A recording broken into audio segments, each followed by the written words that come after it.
अजीज़ तलबा और तालबात, Farooq foundation online school के ज़रिए यकसा नसाब के मुताबिक तालीम हासिल करें। अगर हमारी वीडियोस पसंद आएँ तो चैनल को सब्सक्राइब करें और दोस्तों के साथ शेयर करें और बेल आइकन को लाजमी दबाएं ताकि आइंदा आने वाली तालीमी वीडियोस आप हासिल कर सकें। बिस्मिल्लाहिर्रहमानिर्रहीम। अस्सलाम वालेकुम स्टूडेंट्स, कैसे हैं आप सब? उम्मीद है आप सब खैरियत से होंगे। बच्चों, ऑनलाइन स्कूल से आप मुकम्मल तालीम हासिल करके बोर्ड का इम्तिहान बराए जमात नहम और दहम बेहतर तौर पर पास कर सकते हैं। आप अपनी उम्र और तालीम के मुताबिक मज़ीद तालीम हासिल करें। वालिदैन से फ़ोन या कंप्यूटर पर हमारी वीडियोज़ के ज़रिए तालीम हासिल करने की दरख्वास्त करें। रोज़ाना 1 से 2 घंटे ऑनलाइन पढ़ाई करें और जब आप स्कूल जाएंगे तो आपको मज़ीद किसी मदद की ज़रूरत नहीं होगी।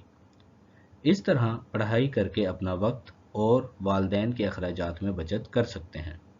ऑनलाइन स्कूल की कोई फ़ीस नहीं है। आप जूम पर भी क्लासेस का फ़ायदा उठा सकेंगे। हर मज़मून की मुकम्मल तालीमी वीडियोज़ मौजूद हैं। स्टूडेंट्स, मूव करते हैं आज अपने नए टॉपिक की तरफ, आर्टिकल 2.5 जो कि रिलेटेड है बूलियन अलजबरा से। इस टॉपिक को पढ़ने से पहले एक ओवरव्यू ले लिया जाता है कि हम इस चैप्टर में अब तक क्या कुछ पढ़ चुके हैं। तो स्टूडेंट, हमारा इस वक्त क्लास 9th कंप्यूटर साइंस की जो न्यू बुक है उसका यूनिट नंबर 2 इस वक्त चल रहा है। हमने इस वक्त तक सबसे पहले नंबर सिस्टम्स के बारे में पढ़ा। उसमें डेसिमल नंबर सिस्टम थे, उसमें बाइनरी नंबर सिस्टम हमने रीड आउट किया और फिर हमने हेक्साडेसिमल नंबर सिस्टम को पढ़ा।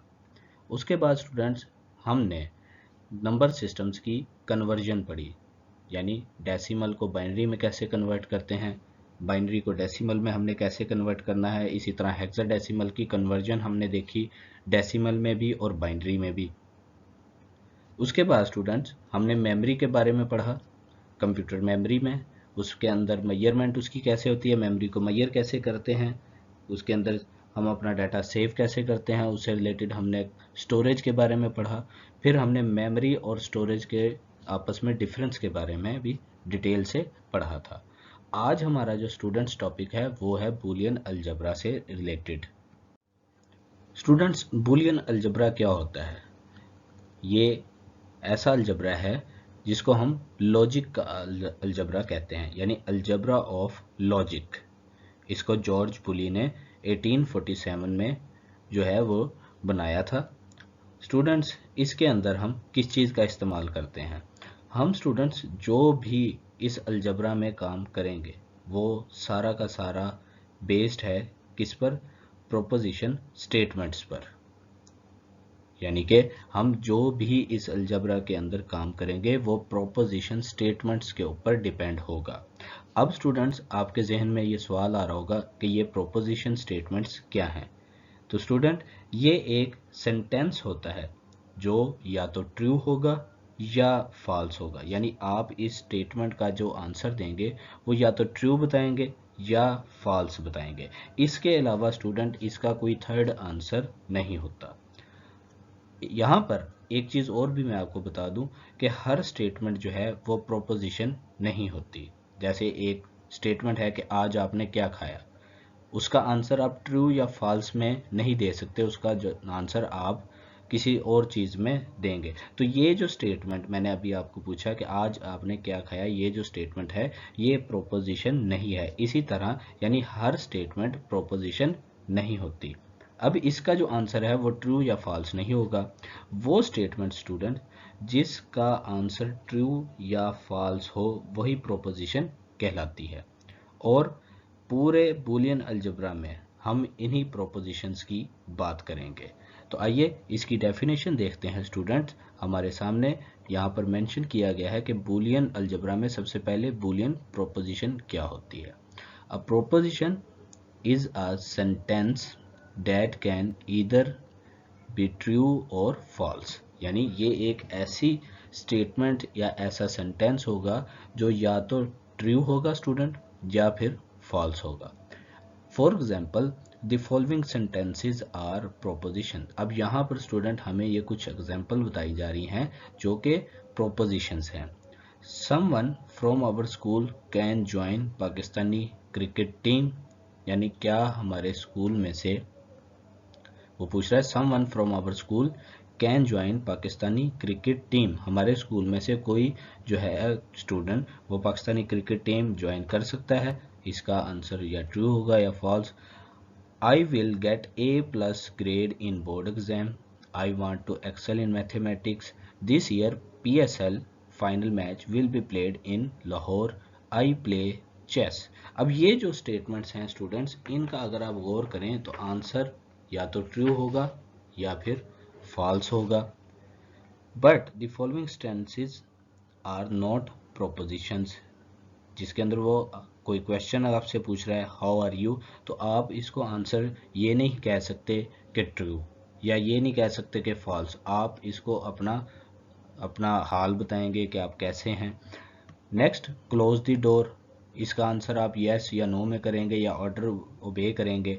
Is it hot outside, we can also assign some letter to propositions, हम प्रोपोजिशंस को लेटर से डिनोट कर देते हैं यानी उनको जाहिर कर सकते हैं। अभी तक स्टूडेंट हमने ये पढ़ा है कि प्रोपोजिशन, बूलियन प्रोपोजिशन क्या है, एक ऐसी स्टेटमेंट, एक ऐसा सेंटेंस जिसका आंसर या तो ट्रू होगा या फॉल्स होगा। इसके अलावा थर्ड आंसर इसका स्टूडेंट नहीं होता। हमने उसके रिलेटेड यहाँ पर मुख्तलिफ स्टेटमेंट्स भी चेक की जो कि एज ए बूलियन प्रोपोजिशंस काम करती हैं। अब उसके बाद स्टूडेंट्स हमने यहाँ पर देखा कि कुछ स्टेटमेंट्स ऐसी होती हैं जो प्रोपोजिशन नहीं होती, उसके बारे में हमने देखा जैसे how are you, close the door, is it hot outside. तो इस तरह की जो स्टेटमेंट्स हैं स्टूडेंट्स, ये प्रोपोजिशन नहीं होती। अब स्टूडेंट्स हम प्रोपोजिशन की अगर जो स्टेटमेंट होती है उसको किसी ना किसी लेटर से असाइन कर देते हैं। जैसे कि मैं एक लेटर P ले लेता हूँ और उसको इक्वल ले लेता हूँ आई प्ले चेस, कि मैंने इस स्टेटमेंट को, आई प्ले चेस जो स्टेटमेंट है इसको मैंने P के इक्वल ले लिया। इसी तरह I want to excel in mathematics, इस स्टेटमेंट को मैंने Q के इक्वल ले लिया है यानी Q लेटर को असाइन कर दिया है। नाउ व्हेन वी से P, अब स्टूडेंट जब भी हम P की बात करेंगे इट मीन्स, इसका मतलब क्या होगा, we are referring to proposition, हम किस प्रोपोजिशन या किस बूलियन स्टेटमेंट की बात कर रहे हैं, आई प्ले चेस, यानी जब भी आप लेटर P की बात करेंगे बूलियन अलजबरा में तो आप एक बूलियन प्रोपोजिशन को रेफर करेंगे अपनी बात को जो कि उसके इक्वल असाइन होगी। इसी तरह जब हम लेटर Q की बात करेंगे तो उसका मतलब होगा कि हम रेफर कर रहे हैं किसकी तरफ, एक प्रोपोजिशन की तरफ जो कि स्टेटमेंट है I want to excel in mathematics, और ये फिक्स नहीं है, ये आपने असाइन की है। यानी अगर आप P को असाइन कर दें एक वैल्यू स्टेटमेंट और Q को दूसरी स्टेटमेंट अगर आप असाइन कर देते हैं, तो जब भी आप अपने अलजबरा में P और Q की बात करेंगे तो वो एक प्रोपोजिशन की तरफ आपको रेफर करेगा।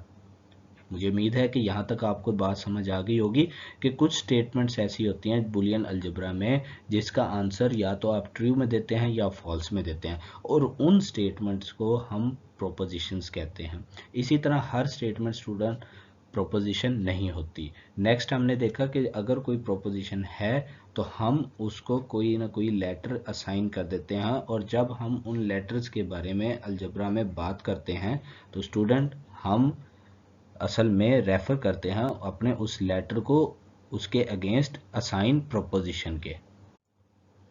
यहाँ पर स्टूडेंट्स हमें एक इंफॉर्मेशन भी दी गई है कि true and false are called Boolean values, कि ट्रू या फॉल्स वैल्यूज को बूलियन वैल्यूज कहते हैं। इसका आइडिया भी किसने दिया था स्टूडेंट, मैंने आपको इंट्रोडक्शन में बताया था कि जॉर्ज बुली ने दिया था, और जॉर्ज बुली की जो लाइफ के बारे में बताया है कि 2 नवंबर 1815 से 8 दिसंबर 1864 तक इसकी लाइफ टाइम है, और उसकी बुक है द लॉज ऑफ थॉट, इस बुक में उसने ये कॉन्सेप्ट दिया था।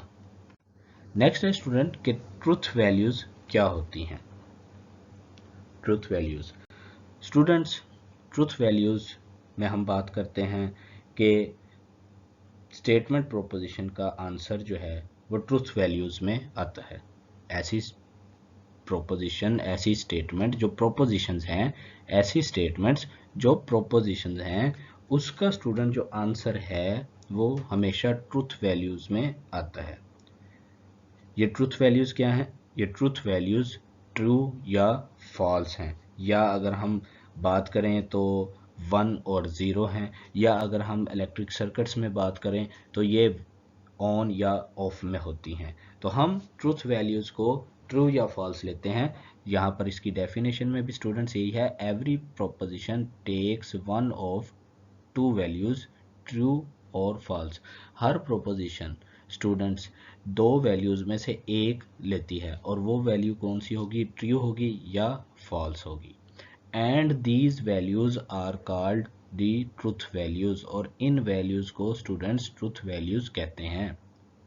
जैसे अभी मैंने आपको इंट्रोडक्शन में बताया था कि ट्रुथ वैल्यूज क्या हैं, कि ऐसी स्टेटमेंट्स, ऐसी प्रोपोजिशन स्टेटमेंट्स जिनका आंसर ट्रू या फॉल्स में आए, उनको ट्रुथ वैल्यूज में हम बात करते हैं। Truth value is given on the basis of truthfulness और फॉल्सिटी ऑफ प्रोपोजिशन। अब ये ट्रुथ वैल्यू जो हैं ये असाइन या गिवन कैसे होती हैं? या तो स्टेटमेंट की, मतलब अगर वो स्टेटमेंट ठीक है तो उसके ऊपर, या प्रोपोजिशन जो है अगर वो गलत है तो उसके ऊपर। जैसे फॉर एग्जांपल आप अज्यूम करें Islamabad is the capital of Pakistan, और इसको स्टूडेंट यहाँ पर आप देख सकते हैं कि यहाँ पर लेटर जो असाइन हुआ है वो पी असाइन हुआ है। तो आप student you can assign the truth value the true, यानी आप इस ट्रुथ वैल्यू में को क्या कौन सी असाइन करेंगे? ट्रू। किसको? टू दिस प्रोपोजिशन, यानी इस प्रोपोजिशन को स्टूडेंट जो यहाँ पर ये मेंशन की गई है, इसको आप जो ट्रुथ वैल्यू असाइन करेंगे वो कौन सी होगी स्टूडेंट? वो ट्रू वैल्यू होगी, क्योंकि आप जानते हैं कि पाकिस्तान का जो कैपिटल है वो इस्लामाबाद है। Now assume another proposition Q. अब एक और प्रोपोजिशन है क्यू, और उसके अंदर जो प्रोपोजिशन स्टेटमेंट असाइन है वो क्या है? The sun rises in the west. अब आप गौर कर सकते हैं स्टूडेंट कि इस स्टेटमेंट प्रोपोजिशन को आप जो ट्रुथ वैल्यू असाइन करेंगे वो ट्रू होगी या फॉल्स होगी? The truth value for this proposition is false, यानी इस प्रोपोजिशन के लिए, यानी क्यू के लिए जो ट्रुथ वैल्यू है वो फॉल्स होगी।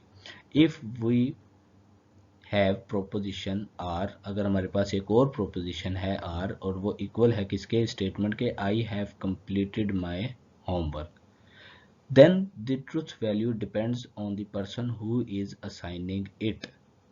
तो स्टूडेंट ये जो स्टेटमेंट वो कह रहा है ये डिपेंड करती है कि उस पर्सन के ऊपर जिसने उसको ये काम असाइन किया है।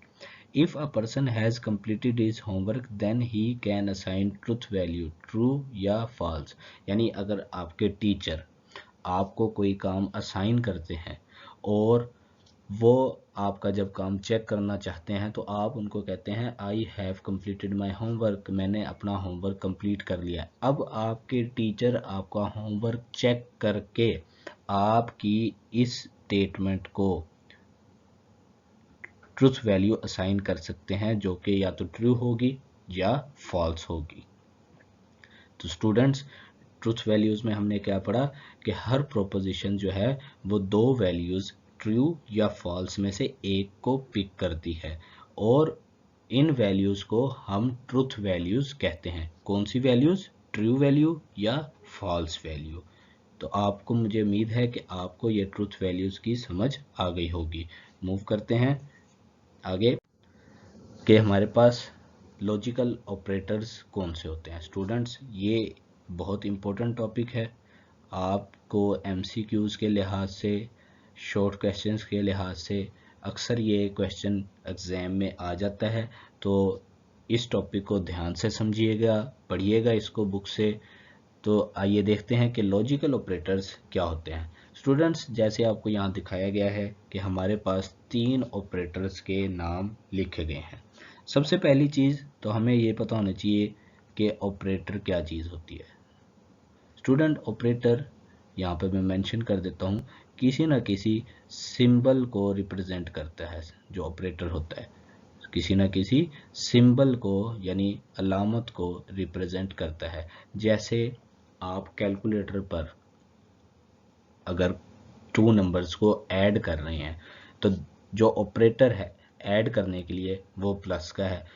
तो इसी तरह अगर आप नंबर्स को मल्टीप्लाई कर रहे हैं तो मल्टीप्लिकेशन का जो ऑपरेटर है उसका निशान भी है, उसका सिंबल भी है। तो इसी तरह स्टूडेंट लॉजिकल ऑपरेटर्स भी हैं। बूलियन अलजब्रा में क्योंकि हम इस वक्त बूलियन अलजब्रा पढ़ रहे हैं तो इसमें स्टूडेंट्स 3 ऑपरेटर होते हैं जो कि यहाँ पर मेंशन भी हैं, एंड और नॉट। हम इन ऑपरेटर्स पर करते क्या है, हम इन पर ट्रूथ वैल्यूज अप्लाई करते हैं। जो हमने अभी लास्ट लेक्चर में रीड आउट किया था कि हम इन ऑपरेटर्स पर ट्रूथ वैल्यूज असाइन करते हैं। तो आइए रीड आउट करते हैं। Sometimes we assemble more than one propositions to make one proposition called compound proposition.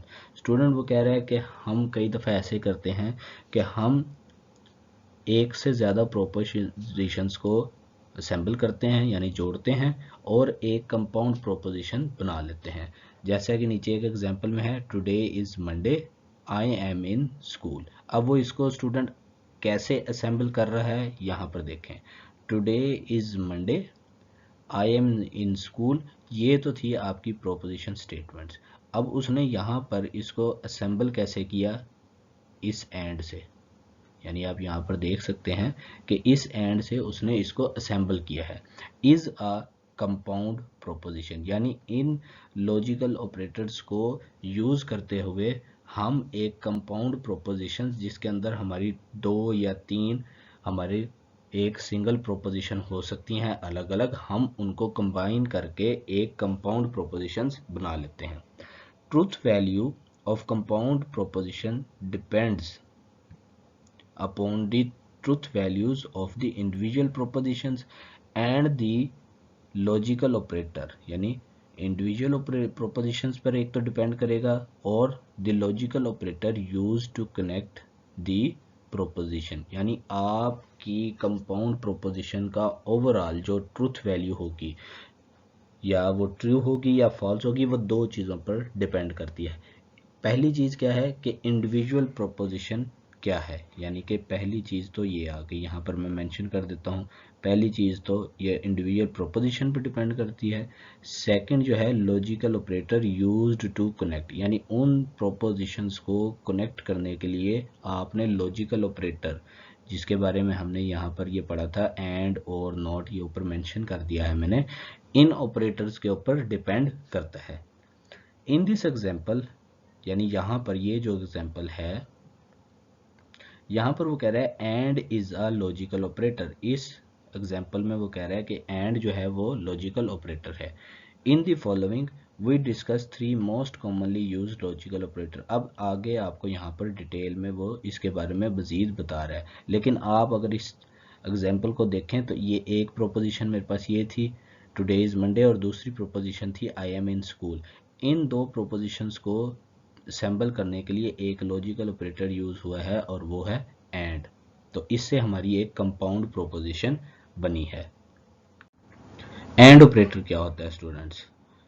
If we use and operator to connect 2 और more propositions, then the compound proposition is only true if all the connected propositions are true. Student सबसे पहले तो आप ये देखें कि and operator में जो सिंबल यूज़ हो रहा है वो एक डॉट का सिंबल, यानी जो हम आम रूटीन में मल्टीप्लिकेशन के लिए यूज़ करते हैं वो ऑपरेटर यूज़ हो रहा है। अब आप गौर करें कि एंड ऑपरेटर के अंदर वो कह रहा है कि अगर हम कनेक्ट करते हैं 2 और मोर प्रोपोजिशंस को, वो कह रहा है the compound proposition is true, यानी इन 2 या 2 से ज़्यादा प्रोपोजिशंस को जब हम कनेक्ट करेंगे तो क्या बनेगा, एक कंपाउंड प्रोपोजिशन। इसके बारे में हमने ऊपर यहाँ पर रीड आउट कर लिया है अच्छी तरह इसलिए इस पोर्शन में। वो कह रहा है कि जब हम 2 या 2 से ज़्यादा प्रोपोजिशंस को आपस में असेंबल करते हैं तो कंपाउंड प्रोपोजिशन उस वक़्त उसकी ट्रूथ वैल्यू ट्रू तब आएगी if all the connected propositions are true, यानी जब आपकी की तमाम प्रोपोजिशंस ट्रू होंगी तब ही उस कंपाउंड प्रोपोजिशन की वैल्यू भी ट्रू आएगी। And operator can also be donated bye a dot. हम स्टूडेंट इसको डिनोट कैसे करते हैं, एक डॉट के साथ डिनोट करते हैं। It means P and Q में also be written as P dot Q। इसका मतलब क्या है कि P एंड Q यानी एंड ऑपरेटर को हम कैसे लिख सकते हैं, उसके लिए आप उसको यहाँ पर डॉट के साथ भी मेंशन कर सकते हैं। अभी तक जो हमने पढ़ा है स्टूडेंट, उसमें एंड ऑपरेटर ये है कि जो दो या दो से ज़्यादा जो प्रोपोजिशंस होंगी आप उनको इकट्ठा करेंगे और एक कंपाउंड प्रोपोजिशन बन जाएगी। अब स्टूडेंट्स वो कंपाउंड प्रोपोजिशन ट्रू कब होगी, जब आपकी जितनी भी प्रोपोजिशन स्टेटमेंट्स हैं वो ट्रू होंगी तो आपकी कंपाउंड वाली भी ट्रू होगी। यानी उस जैसे यहाँ पर ये एक प्रोपोजिशन है, एक सेकंड ये है, तो एंड ऑपरेटर में इन दोनों स्टेटमेंट्स का ट्रू होना, यहाँ पर मैं मेंशन कर देता हूँ कि अगर फर्स्ट वन भी ट्रू है सेकंड वन भी ट्रू है तो एंड ऑपरेटर यहाँ पर डॉट से मेंशन कर देता हूँ कि डॉट जब भी यहाँ पर इन दो प्रोपोजिशंस में एंड ऑपरेटर काम करेगा तो ये कंपाउंड स्टेटमेंट ट्रू तब होगी जब दोनों वैल्यूज़ ट्रू होंगी। नेक्स्ट है स्टूडेंट हमारे पास और ऑपरेटर, कि ये और ऑपरेटर को हम सबसे पहले तो आप ये देखें कि इसको एक प्लस के साइन के साथ हम जाहिर करते हैं। वी कैन आल्सो यूज और ऑपरेटर टू कनेक्ट टू और मोर प्रोपोजिशंस। स्टूडेंट हम जैसे यहाँ पर इस जगह पर हमने एंड से दो प्रोपोजिशंस को आपस में कनेक्ट किया है, तो हम स्टूडेंट और ऑपरेटर को यूज़ करते हुए भी दो या दो से ज़्यादा प्रोपोजिशंस को आपस में कनेक्ट कर सकते हैं। जैसे यहाँ पर एक एग्जांपल है, ऊपर वाली एग्जांपल को ही इलैबोरेट किया गया है, टुडे इज़ मंडे और आई एम इन स्कूल। अब स्टूडेंट और ऑपरेटर के केस में क्या होता है, इन केस ऑफ और operator the compound proposition is true if at least one proposition is true। Students अगर हम और की बात करें उसको हम प्लस से जो है वो रिप्रेजेंट करते हैं, तो आप यहाँ पर मैं इसको मेंशन कर देता हूँ कि अगर एक स्टेटमेंट मेरे पास ये है ट्रू, फर्स्ट वन ट्रू है और दरमियान में और ऑपरेटर लगा देते हैं, और ये वाली जो सेकंड स्टेटमेंट है ये मेरे पास यहाँ पर फॉल्स है, तो स्टूडेंट इसका जो और ऑपरेटर का आंसर कंपाउंड वैल्यू का आएगा वो ट्रू आएगा। वो यहाँ पर बता रहा है if at least one proposition is true, यानी आपकी एक भी स्टेटमेंट ट्रू आ जाती है। जैसे ये फर्स्ट वन को मैंने ट्रू लिख लिया था और सेकंड वाले को मैंने यहाँ पर एफ यानी फॉल्स ले लिया था, तो इसका जो कंपाउंड आंसर आया है वो ट्रू आया है। तो ये और ऑपरेटर क्या करता है कि ये आपकी अगर दो या दो से ज़्यादा जितनी भी प्रोपोजिशन स्टेटमेंट्स मिलकर एक कंपाउंड स्टेटमेंट बनाती हैं, उन प्रोपोजिशन स्टेटमेंट्स में से एक भी अगर ट्रू हो जाती है तो वो कंपाउंड प्रोपोजिशन स्टेटमेंट का वो आंसर ट्रू दे देगा। जबकि एंड के सिनेरियो में हमने ये देखा था कि जितनी भी प्रोपोजिशंस हैं उन सारों का ट्रू होना लाजमी है, तब कंपाउंड प्रोपोजिशन का आंसर ट्रू आता है। इसको स्टूडेंट हम प्लस के सिंबल से भी जाहिर करते हैं। इसका मतलब है कि अगर आप P और Q को ऐसे लिखते हैं तो फिर आप उसको P प्लस Q से भी जाहिर कर सकते हैं। नेक्स्ट है स्टूडेंट हमारे पास नॉट ऑपरेटर। नॉट ऑपरेटर क्या होता है, बहुत ही सिंपल है। The logical operator not is not a connector but it is use to negate a proposition. Student ये कोई कनेक्टर नहीं है कि जो आप जैसे हमने एंड के बारे में पढ़ा, हमने और के बारे में पढ़ा कि वो प्रोपोजिशंस को चाहे वो दो हैं तीन हैं जितनी भी हैं उनको आपस में कनेक्ट करने के लिए हम उन ऑपरेटर्स का इस्तेमाल कर रहे थे, जबकि नॉट ऑपरेटर के सिनेरियो में ये चीज़ नहीं है। ये कोई कनेक्टर के तौर पर काम नहीं करता बल्कि ये उस प्रोपोजिशन को नेगेट करता है, यानी उसकी मुखालिफ बात करता है, या आप ये समझ लें कि उसके उलट बात कर देता है। जैसे कि फॉर एग्जांपल पी एक स्टेटमेंट प्रोपोजिशन है, टुडे इज मंडे। तो स्टूडेंट नॉट ऑपरेटर क्या करेगा, उसको हम नॉट पी से रिप्रेजेंट करेंगे और प्रोपोजिशन क्या हो जाएगी, टुडे इज नॉट मंडे, यानी उसने आपकी प्रोपोजिशन को नेगेट कर दिया, उसको ना में बदल दिया, यानी नेगेटिव में उसको बदल दिया। So with not operator a true value becomes false and vice versa, यानी आपकी ट्रू वैल्यू फॉल्स हो जाती है और फॉल्स वाली वैल्यू वाइस वर्सा, मतलब फॉल्स वाली वैल्यू ट्रू हो जाती है। Not operator can be donated bye, हम इसको इस सिंबल से रिप्रेजेंट कर सकते हैं। इट मीन्स नॉट पी, यानी अगर आप ऐसे नॉट पी उसको लिख रहे हैं तो आप उसको इस सिंबल के निशान का लगाकर जाहिर कर सकते हैं, जो कि अगर मैं आपको बड़ा करके बता देता हूँ, इसको ऐसे लिखते हैं कि पहले ये सिंबल लगाएं और उसके बाद पी लिखा दें। इसका मतलब क्या है कि हम नॉट पी ही लिख रहे हैं। अभी तक हमने लॉजिकल ऑपरेटर्स तीनों पढ़े, एंड ऑपरेटर और नॉट। एंड ऑपरेटर और ऑपरेटर, ये दोनों ऑपरेटर जो हैं ये कनेक्टर के तौर पर काम करते हैं। किसके कनेक्टर्स, प्रोपोजिशंस को आपस में कनेक्ट करने के लिए। जब हम कनेक्ट करते हैं तो वो एक कंपाउंड प्रोपोजिशन बन जाती है। फिर उन कंपाउंड प्रोपोजिशन का जो रिजल्ट है वो एंड ऑपरेटर में ट्रू उस वक्त ही आएगा, उससे पहले जितनी भी प्रोपोजिशंस आपस में कनेक्ट हैं वो सब की सब ट्रू होंगी, तो कंपाउंड प्रोपोजिशन की भी ट्रूथ वैल्यू ट्रू आएगी। जबकि और ऑपरेटर में आपकी जितनी भी प्रोपोजिशंस कनेक्टेड हैं उनमें से कोई एक भी ट्रू हो जाती है तो कंपाउंड प्रोपोजिशन का आंसर ट्रू आ जाएगा।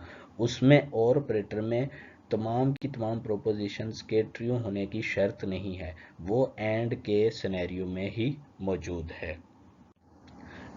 अब हम स्टूडेंट देखते हैं कि ट्रुथ टेबल कैसे बनता है। हमने ट्रुथ वैल्यूज़ के बारे में पढ़ लिया, हमने लॉजिकल ऑपरेटर्स जो थे उनके बारे में पढ़ लिया, बुलियन जो ऑपरेटर्स हैं जिसमें एंड है, और है, नॉट है, हमने उनके। अब देखते हैं कि इनका ट्रुथ टेबल कैसे बनता है। A truth table is use to check whether a proposition is true और फॉल्स। हम ट्रुथ टेबल में स्टूडेंट्स करते क्या हैं, हम ये चेक करते हैं कि प्रोपोजिशन ट्रू है या फॉल्स है। Usually it is used to check the truth value of a proposition where some logical operator is used। आम तौर पर स्टूडेंट हम इस टेबल में करते क्या हैं कि हम प्रोपोजिशन की ट्रूथ वैल्यू चेक करते हैं, किस तरह, where some logical operator is use, जहां पर आपका लॉजिकल ऑपरेटर यूज हुआ है, यानी कि जब आपकी दो या दो से ज़्यादा जितनी भी प्रोपोजिशंस हैं जब उनको कंबाइन करते हैं किसी ना किसी ऑपरेटर के साथ, कनेक्टर के साथ, तो वो एक कंपाउंड स्टेटमेंट बनती है। उस सिनेरियो में हम ट्रुथ टेबल बनाते हैं। अब student truth table for and operator क्या है। The truth table for P and Q is given in the table. ये एक टेबल है स्टूडेंट, हमारे सामने यहाँ पर मेंशन है। हमारे पास दो प्रोपोजिशंस हैं पी एंड क्यू। पी है हमारे पास इट इज़ रेनिंग, और क्यू है टुडे इज़ संडे। अब हमने इनको कंपाउंड स्टेटमेंट कैसे बनाया, पी और इनके दरमियान कनेक्टर लगाया operator and operator, P and Q. इसको जब हमने राइट डाउन किया, it is raining and today is Sunday. अब स्टूडेंट हम देखते हैं पी की वैल्यू हमने ट्रू ले ली और क्यू की वैल्यू भी ट्रू लिख ली। अच्छा स्टूडेंट, इसको लिखने का एक तरीकाकार ये है कि हमारे पास इस वक्त आपको नज़र आ रहा है कि हमारे पास दो प्रोपोजिशंस हैं, यानी टू प्रोपोजिशंस हैं, तो इसकी जो वैल्यूज़ बनेगी वो 2 की पावर 2 बनेगी, जो कि हमारे पास ट्रुथ टेबल में वैल्यूज़ कितनी आएंगी, 4। तो आपको यहाँ पर नज़र आ रहा है 1 2 3 और ये 4।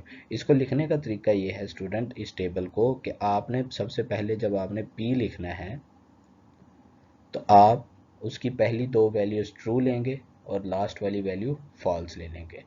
इसी तरह जब आप Q लेंगे तो आपने पहली वैल्यू ट्रू, फिर फॉल्स, फिर ट्रू और लास्ट में फिर फॉल्स वैल्यू लेंगे। ये इसको लिखने का तरीका है। इन केस आपके पास वैल्यू प्रोपोजिशंस 3 आ जाती हैं तो 2 की पावर 3 उसके बारे में हमारे पास जो स्टेटमेंट्स बनेगी, आप इसको देख सकते हैं कि ये 8 स्टेटमेंट्स बनेगी हमारे पास। यहाँ पर फिर पहले 4 दफ़ा हम ट्रू लिखेंगे, नेक्स्ट 4 टाइम्स हम फॉल्स लिखेंगे, फिर सेकंड के लिए हम 2 दफ़ा ट्रू, 2 दफ़ा फॉल्स, फिर 2 दफ़ा ट्रू, 2 दफ़ा फॉल्स, इस तरह करके हम टेबल को बनाते हैं। अब आप इस एंड के ऑपरेटर में देख सकते हैं यहाँ पर कि अगर P की वैल्यू ट्रू है और Q की वैल्यू भी ट्रू है तो आंसर कंपाउंड का आपके सामने यहाँ पर लिखाया गया है कि ये ट्रू है।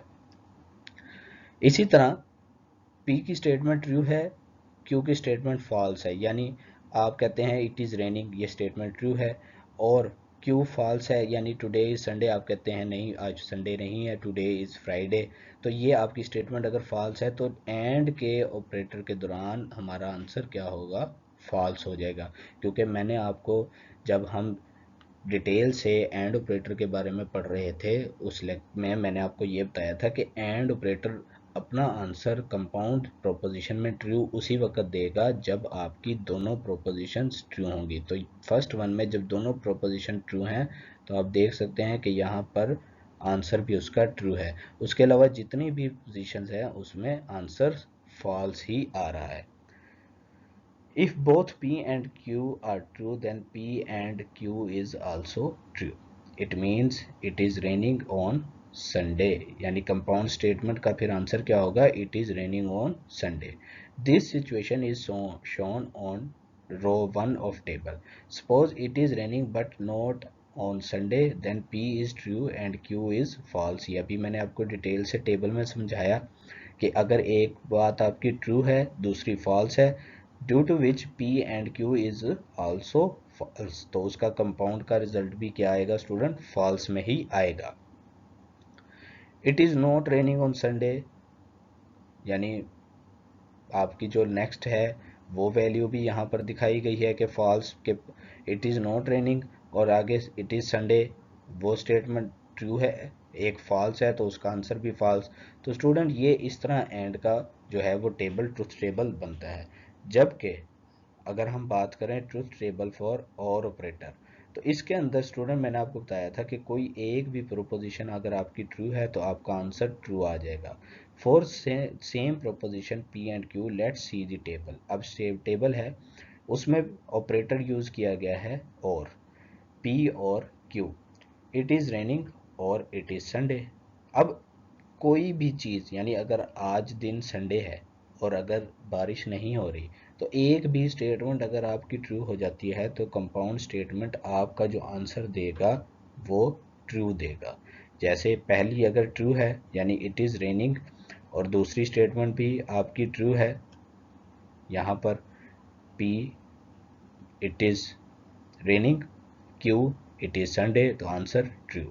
नेक्स्ट इट इज़ रेनिंग, ठीक है ये बात ट्रू है, और it is today is Sunday ये आप फॉल्स है, तो लेकिन हमारा जो आंसर आया है वो ट्रू में आएगा। यहाँ पर स्टूडेंट बुक में आपको एक करेक्शन कर देनी चाहिए, यहाँ पर ये एंड का ऑपरेटर नहीं आएगा, यहाँ पर और का आएगा। बुक में मिस्टेकनली वो उन्होंने एंड रिप्रेजेंट कर दिया, यहाँ पर P और Q आएगा।